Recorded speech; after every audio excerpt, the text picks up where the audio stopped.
Estamos acompañados en estudios de Francisco Díez-Canseco, presidente del Consejo por la Paz, también presidente del partido Perú Nación, para conversar un poco sobre esto y otros temas. Muchas gracias por estar con nosotros. Bienvenido. Muchas gracias por la invitación. Bueno, curioso, porque yo recordaba que en abril del 2017 Roberto Vieira, el congresista, presentaba un proyecto de ley para que las personas mayores de 75 años vayan a sus casas a cumplir las penas. El cálculo político dijo a la señora Keiko decirle no a ese proyecto, pero ahora, después de todo lo que pasó, están volviendo con ese mismo tenor. ¿Responde a un cálculo político mal hecho? No, yo creo que responde a la coyuntura por la cual atraviesa el Fujimori. O sea, ya sabemos que todo lo que ha ocurrido con el indulto fue un bien negociado, aunque ahora Kenny con mucha caradura lo está negando. ¿Qué cosa cree? Ahí se olvida fácilmente todo el espectáculo lamentable que tenemos que ver, ¿no? Y no les queda otra alternativa que lo que están proponiendo. El propio Vizcarra, que todos los días se intromete con los fallos judiciales, salió a decir que, bueno, había que cumplir el fallo judicial y criticar al presidente. Yo creo personalmente que Fujimori debería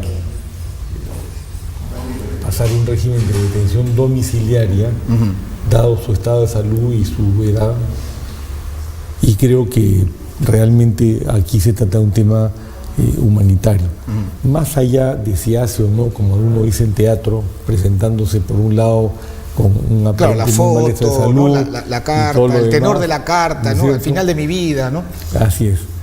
Pero creo que por lo menos a una persona como él, que más allá de los actos de corrupción, más allá de las violaciones de derechos humanos, sí contribuyó decisivamente a restablecer a un país quebrado y quebrantado como el que dejó Alan García, que dicho sea paso no está preso. Se le debería dar esa oportunidad frente a lo que los caviares se han encargado de darle a los terroristas, ¿no? Sucesivas condonaciones de penas que yo denuncié cuando García Sayán fue ministro de Paniagua, y todas las boyerías que se les han dado, indemnizaciones de miles de dólares establecidas por la Corte Interamericana de Derechos Humanos. Entonces, acá hay un doble rasero. Se les trata mejor a los terroristas que a la persona que los derrotó en la vía militar, y que aunque ha cometido delitos y merece las penas que tiene, también merece un trato humanitario. Ahora, bueno, ha dicho algo interesante que uno lo suele escuchar muchas veces, pero no siempre con la autoridad de pronto que otros sí tienen, ¿no? Decir, Fujimori los derrotó. ¿Eso es históricamente veraz? Yo creo que, mire, yo he vivido, como todos nosotros, muy de cerca el problema del senderismo, que es algo que, así como todo el tiempo hablan que es necesario mantener en la memoria de los peruanos lo ocurrido, y para eso hacen monumentos, o como se le quiere llamar, como el ojo que llora, donde están los senderistas al lado de las víctimas.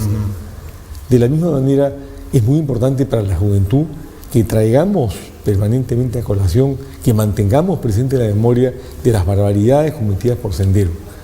Y está claro que por lo menos en la vía militar, los avances que hizo Fujimori fueron muy importantes, los que incluyen dentro de su gobierno la captura de Abimael Guzmán y de la cúpula del MRTA. Ya hubo decisión política. Sí, yo creo que, y todo esto, claro, yo siempre lo he dicho, tanto en el plano de la lucha contra el terrorismo como en el plano económico, por comparación con lo que dejó García. Un país con una inflación del 5.000% anual, y con una corrupción rampante, de la cual espero que él responda en algún momento, y por supuesto, ya se hablaba en ese momento que había equiparidad de fuerzas entre la Fuerza Armada Peruana y Sendero Luminoso. Eso es lo que dio Fujimori, o sea, elevó un país, o entró al poder en un país que estaba depredado por el gobierno de García. Y no era pues tan difícil levantarlo, porque era muy bajo el nivel, ¿no? No estaba compitiendo con un gran gobierno como el que seguramente un siglo antes hubiera hecho el Mariscal Castilla o algo por el estilo. No, era un pésimo gobierno, y Fujimori sí hizo algunas cosas correctas, como la cosa incorrecta de darse un autogolpe y generar una situación de inestabilidad política que hasta hoy día dura, porque el padre de estos partidos de tipo vientre alquiler, de estos partiduchos que no son sino maquinarias electorales es Alberto Fujimori. Es uno de los grandes atentados que le ha hecho contra la democracia en el Perú. Claro. Pero hay que reconocerle al César lo que es del César, hizo un buen trabajo contra el terrorismo. Ahora, ¿es necesario una ley como lo está proponiendo Tubino o la defensa? Bueno, esto habría que preguntarle a los abogados, ¿no? Más que toda la defensa de Fujimori. Puede encontrar también otras salidas que le permitan finalmente no ser exculpado, no ser librado de su pena, sino que simplemente la culmine en su domicilio. Es por ahí lo que se podría estar... Hay fórmulas legales. Yo creo que en realidad la eliminación del indulto por parte del Poder Judicial es inconstitucional y esa posición ha estado muy mal defendida por los fujimoristas, que están divididos entre ellos y le falta, me parece, una buena asesoría legal. Como sostengo también que les ha faltado una buena asesoría legal en la defensa de los fueros del Congreso, en lo que se refiere a la cuestión de confianza, que es el arma principal que le está permitiendo a Vizcarra hacer prácticamente lo que le da la gana con el Parlamento del Perú. ¿Cómo cree que vaya a resultar las reuniones de hoy y de mañana de la Junta de Portavoces? Se espera celeridad para la ley orgánica de la Junta Nacional de Justicia, que es de necesidad tenerla, ¿no? La recomposición de las comisiones a través de la creación de las nuevas bancadas, que ya le quita la mayoría que ha venido teniendo hasta ahora Fuerza Popular. ¿Cuál cree cómo se avisoran estas cosas? Mire, la posición nuestra, la mía y la de mi partido, respecto a la Junta Nacional de Justicia, es que se ha cambiado todo para no cambiar nada. La Junta inicial, que es la que va a designar a los integrantes de la Junta, está integrada en un 60% por las mismas, si no las mismas personas, las mismas representaciones que existían en el Consejo Nacional de la Magistratura. ¿Cuál es el cambio ahí?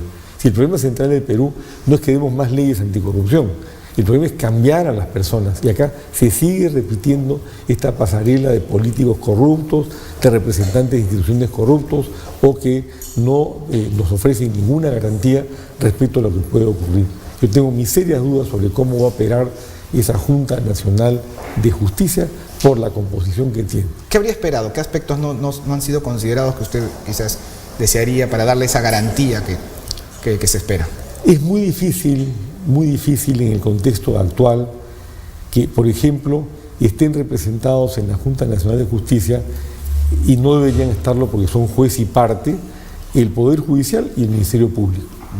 Y precisamente se ha señalado que, a diferencia del contexto anterior, en el cual el Consejo Nacional de la Magistratura había representación del Poder Judicial y del Ministerio Público, pero no estaban representados por el presidente del Poder Judicial y por el fiscal de la Nación, en este caso sí, están representados por el presidente del Poder Judicial y por el fiscal de la Nación. Yo me imagino que hubiera ocurrido si Chávarri permanecía como fiscal de la Nación. Él estaba ahí en la Junta Nacional de Justicia, claro, con todos los cuestionamientos que le estaban lanzando. Entonces, yo creo que ellos no deberían participar. No porque yo dude, por ejemplo, yo tengo una buena opinión sobre el doctor Lecaros, que es ahora presidente del Poder Judicial. No la conozco a la doctora Ábalos, creo que es la nueva fiscal de la Nación. Sí. Pero es un problema de personas, es un problema de intereses creados. No deberían estar, porque son, repito, juez y parte en ese escenario. Luego, el defensor del pueblo, ok, y después están los representantes de las universidades que también estuvieron en el Consejo Nacional de la Magistratura. Entonces, ¿en dónde estamos? Por eso yo le decía que hay un 50 o 60% de la misma composición anterior. Y estos son los que van a decidir, en un mecanismo todavía no establecido, cómo se designa a los integrantes de la Junta Nacional de Justicia. Claro. Y ahí es donde pueden venir las presiones, repito, los intereses creados, las distorsiones, los manejos a los cuales el país ya está, no sé si acostumbrado, pero sí está por lo menos acostumbrado a ver cómo discurren manejando la justicia de la forma en que se ha manejado en los últimos 40 años, en lo que yo denomino que ha sido la era de la corrupción desde el primer gobierno de García Pérez. No espera mucho entonces de esta Junta Nacional de Justicia. Hay muchas esperanzas puestas en esto, ¿no? De una mejora paulatina, digamos, de la administración de justicia.